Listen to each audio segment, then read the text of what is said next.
नमस्कार दोस्तों, take CSIT YouTube channel पर आपका स्वागत है। आज मैं आपको कंप्यूटर का बहुत ही इम्पोर्टेंट चैप्टर मेमोरी करवाने वाली हूँ, जो आगामी एग्ज़ाम के लिए बहुत ही ज़रूरी है।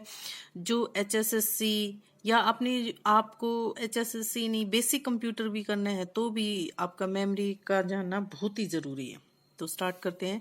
Memory, computer memory is the storage space in the computer where data is to be proceed and instruction required for processing are stored. Correct. Computer की जो मेमोरी है, जो कंप्यूटर के अंदर स्टोरेज के लिए जो स्पेस है, उसको हम क्या बोलते हैं? कंप्यूटर की मेमोरी, जहां पर डाटा को प्रोसीड किया जाता है। ठीक है। डाटा प्रोसेस होके वहाँ पर जाता है, इंटरमीडिएट रिजल्ट रखा जाता है, कोई इंस्ट्रक्शन होती है वो वहाँ पर स्टोर होती है। ठीक है। जैसे हमारी नॉर्मली जनरल लाइफ के अंदर किसी भी चीज़ की स्टोरेज के लिए हमें स्पेस की ज़रूरत है, वैसे ही कंप्यूटर में भी किसी भी डाटा को रखने के लिए, किसी रिजल्ट को रखने के लिए, किसी इंटरमीडिएट रिजल्ट के लिए उसमें कुछ स्पेस की रिक्वायरमेंट है, और वो स्पेस कौन कंप्लीट करता है? Computer memory. और उसी स्पेस को क्या बोलते हैं? Computer memory. मेनली कंप्यूटर में 2 टाइप्स की मेमोरी होती है, प्राइमरी मेमोरी, सेकेंडरी मेमोरी। ठीक है। प्राइमरी मेमोरी को हम मेन मेमोरी भी बोलते हैं, इसको हम क्या बोलते हैं? मेन मेमोरी भी बोलते हैं, जो कंप्यूटर की मेमोरी। ठीक है। प्राइमरी मेमोरी हमारी क्या होती है? मेन मेमोरी है, इसको हम वोलेटाइल मेमोरी भी बोल देते हैं। क्योंकि क्या होता है, जब भी कंप्यूटर आप ऑन करते हो, स्टार्ट करते हो, ठीक है, तो हमारी प्राइमरी मेमोरी एक्टिव हो जाती है। ठीक है। और जब तक कंप्यूटर ऑन रहेगा, हमारी प्राइमरी मेमोरी काम करती रहेगी। ठीक है। जब हमारा कंप्यूटर ऑफ हो जाएगा तो प्राइमरी मेमोरी बिल्कुल काम करना बंद कर देगी, इसमें कोई स्टोरेज नहीं है, जितना डाटा हमने प्रोसीड किया था सारा इरेज हो जाएगा। ठीक है।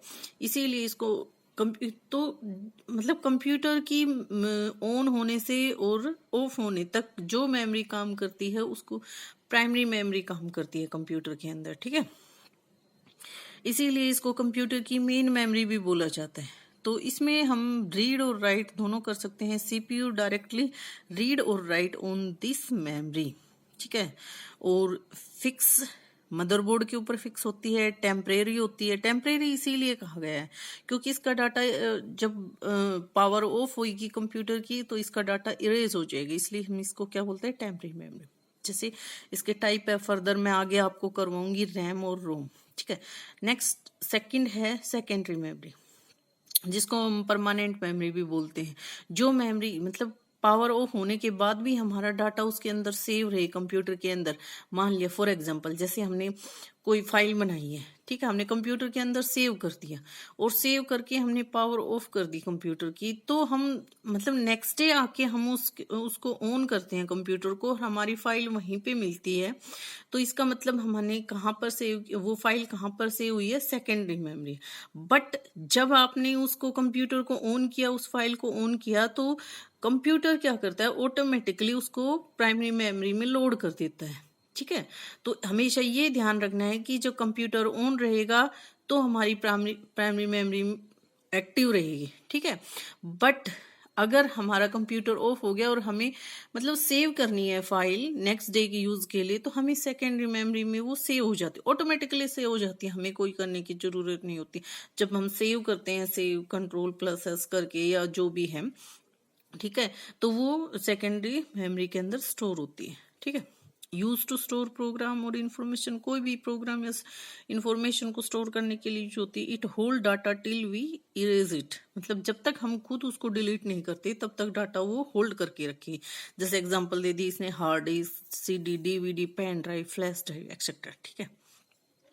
अब प्राइमरी मेमोरी का मैं करवा रही हूँ टाइप ऑफ प्राइमरी मेमोरी, जो बहुत ही एग्जाम पॉइंट ऑफ व्यू से बहुत ज्यादा जरूरी है, और शायद मैं इतने अच्छे से करवाऊंगी कि आपको याद भी हो जाएगा। और इसमें से कोई भी ऐसा क्वेश्चन आता है MCQ टाइप या छोटा क्वेश्चन एग्जाम में, तो आप इजिली कर पाओगे। ठीक है। फर्स्ट है प्राइमरी मेमोरी के टाइप रैम, और सेकंड है रोम। ठीक है। रैम का कंप्लीट नेम होता है रैंडम एक्सेस मेमोरी, रोम का होता है read only memory. Random access memory क्यों बोलते हैं इसको? क्योंकि इसमें क्या होता है, ये अब देखो 2 टाइप की मेमोरी होगी हमारी, रैम एंड रोम। ठीक है। इसमें रीड और राइट दोनों कर सकते हैं, इसमें रीड और राइट दोनों कर सकते हैं। और इसको भी वोलेटाइल मेमोरी बोला जाता है।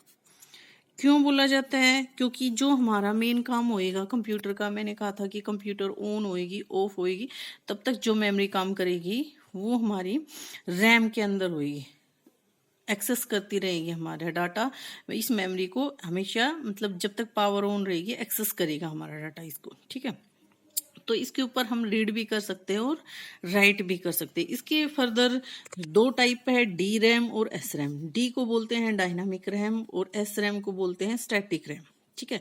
डायनामिक और स्टैटिक इसलिए बोलते हैं, स्टैटिक का मतलब होता है फिक्स टाइप और डायनामिक चेंजेबल थोड़ा सा, ठीक है। तो ये कह रहे हैं कि इसमें कैपेसिटर और इसमें इस तरह की वर्डिंग है, ठीक है, कि इसमें ये चेंजेबल है और ये एक ही उसके ऊपर कैपेसिटर के ऊपर वर्क करती है, इसलिए इसको एस रैम बोलते हैं, इसको डायनामिक बोलते हैं। रोम हमारी रीड ओनली मेमोरी, ठीक है। इसमें सिर्फ हम रीड कर सकते हैं, क्या कर सकते हैं? रीड कर सकते हैं। ये परमानेंट मेमोरी होती है और ये मेमोरी मैन्युफैक्चरर द्वारा बनाई जाती है। मैन्युफैक्चरर जो कंपनीज होती है वो अपने डिवाइस के लिए जो मेमोरी बनाते हैं वो रीड ओनली मेमोरी होती है। जैसे ही कंप्यूटर के हम ऑन करते हैं, ठीक है, तो हमारे कंप्यूटर के साथ अटैच जितने भी डिवाइस है, प्रिंटर है, माउस है, कीबोर्ड है, एक्सेट्रा, जो भी डिवाइस हमारे कंप्यूटर के साथ, तो उनके जो सेट ऑफ प्रोग्राम्स हैं, इंस्ट्रक्शन है, उनके जो सॉफ्टवेयर है वो कंप्यूटर की मेमोरी के अंदर लोड होते हैं, ठीक है। और वो कौन सी उसके अंदर लोड होते हैं? रीड ओनली मेमोरी, जिसको हम सिर्फ रीड कर सकते हैं, उसके ऊपर राइट नहीं कर सकते। सिर्फ राइट हमारी मैन्युफैक्चरर जो भी है उसका मैन्युफैक्चरर हो वो इसके ऊपर राइट कर सकता है, ठीक है। तो इसके टाइप है पीरोम, प्रोग्रामेबल रीड ओनली मेमोरी, जो जिसके ऊपर हम प्रोग्राम कर सकते हैं, फर्दर उसको प्रोग्रामेबल बना सकते हैं, उसको बोलते हैं programmable read only memory. EPROM, erasable programmable read only memory, इस जिसको हम इरेज करके दोबारा प्रोग्रामेबल बना सकते हैं उसको बोलते हैं erasable programmable. Electrically erasable programmable, जो इलेक्ट्रिकली हम इरेज करते हैं डाटा को, इसलिए उसको हम क्या बोलते हैं? Electrically erasable programmable read only memory. तो ये थे हमारे मेमोरी का type, RAM and ROM. Further मैं आपको E ROM, S RAM, dynamic RAM और स्टैटिक रोम के बारे में बता रही हूँ। तो डायनामिक रैम, डी रैम, जो रैम के टाइप मैंने बताए थे डी रैम और एस रैम, वहां पर मैंने सिर्फ इनके नाम बताए थे, अब मैं इसको डिस्क्राइब कर रही हूँ। Dynamic RAM, it is a type of RAM which allow to store each bit of data in a separate capacitor within a specific integrated circuit। ये कह रहा है कि ये इस टाइप की रैम है जो एक हर बिट, जो डाटा की हर एक बिट को स्टोर करती है सेपरेट कैपेसिटर के अंदर, ठीक है, एक specific integrated circuit. D RAM क्या होती है? वोलेटाइल मेमोरी होती है, need to be refresh with voltage regularly. इसको मतलब वोल्टेज रेगुलरली रिफ्रेश करने की जरूरत होती है, else it loss information store in it, जब तक ये लॉस कर देती है information. S RAM, static RAM, in this type of RAM data is store using the state of a 6 transistor memory cell. ये कह रहे हैं कि जो रैम, स्टैटिक रैम है वो डाटा स्टोर कर रहा है 6 ट्रांजिशन मेमोरी सेल के अंदर। Static RAM is mostly used as a cache memory for the processor. ये सीपीयू के लिए कैश मेमोरी का काम करती है स्टैटिक रैम, ठीक है। अगर इसमें हम फर्दर डिफरेंस पढ़ना चाहें तो आप नोट भी कर सकते हैं, इसके नोट्स भी बना सकते हैं डिफरेंस के, जो मतलब एग्जाम पॉइंट ऑफ व्यू से बहुत ज़्यादा इंपॉर्टेंट है। कोई एमसीए कर रहा है, कोई बीसीए कर रहा है, बीटेक कर रहा है, या फर्दर एमटेक कर रहे हैं, या फिर ये लगा लो आप कोई बेसिक डिप्लोमा कर रहे हो, एचएसएससी कंप्यूटर साइंस की आप तैयारी कर रहे हो, तो उसके लिए ये चीज़ें बहुत ज़रूरी है, ठीक है। S RAM, lower access time, so it is faster, it is slower, it is costly, it is less costly, require a constant power supply, so it consume more power. DRAM offer reduced power consumption, it is a complex internal circuit, इसकी internal circuit बहुत ज़्यादा complex होती है, इसकी क्या होती है? small internal circuit, ठीक है। it has less storage capacity, इसकी storage capacity क्या होती है? कम होती है। it has large storage capacity, इसकी स्टोरेज कैपेसिटी ज़्यादा होती है। S RAM has a low packing density, इसकी पैकिंग डेंसिटी कम होती है, इसकी हाई पैकिंग डेंसिटी होती है, ठीक है। और मैं ये फर्दर रोम के टाइप करवा रही हूँ, टाइप ऑफ रोम। तो फर्स्ट है PROM, programmable read only memory. PROM is read only memory that can be modified only once by a user। User के द्वारा सिर्फ एक बार मॉडिफाई किया जाता है तो उसको हम क्या बोलते हैं, प्रोग्रामेबल रीड ओनली मेमोरी। क्या बोला जाता है, programmable read only memory. It can be programmed only once and it not erasable. एक बार प्रोग्राम करने के बाद इसको हम इरेज नहीं कर सकते। सेकंड है EPROM, erasable and programmable read only memory. EPROM can be erased by exposing it to ultraviolet light for a duration up to 40 minute. ये कह रहा है कि EPROM को हम इरेज कर सकते हैं इसके प्रोग्राम को, और वो भी किसकी सहायता से, अल्ट्रावायलेट लाइट की सहायता से, और कितने मिनट तक, 40 मिनट तक। EPROM electrical erasable programmable read only memory. EPROM is programmed and erase electrically हम इसको क्या करते हैं, इरेज करते हैं। जैसे नाम से स्पेसिफाई है इसमें इलेक्ट्रिकली, इसलिए याद रखना इसको। और इरेजेबल EPROM है हमारा अल्ट्रावायलेट लाइट के द्वारा। EPROM program and erase electrically, it can be erased and reprogrammed about 10,000 time. इसको 10,000 टाइम हम इरेज भी रीयूज कर सकते हैं एक तरह से, ठीक है। रैम और रोम में अगर डिफरेंस है जो मतलब बहुत ही ज्यादा इंपॉर्टेंट है। फर्स्ट है RAM is volatile which could be store data as long as the power is supply. जब तक पावर सप्लाई रहेगी इसमें डाटा रहेगा। ROM is non volatile memory which could retain the data even when power turn off. ये अगर power turn of भी होती है तो ये डाटा को रिटेन कर लेते हैं।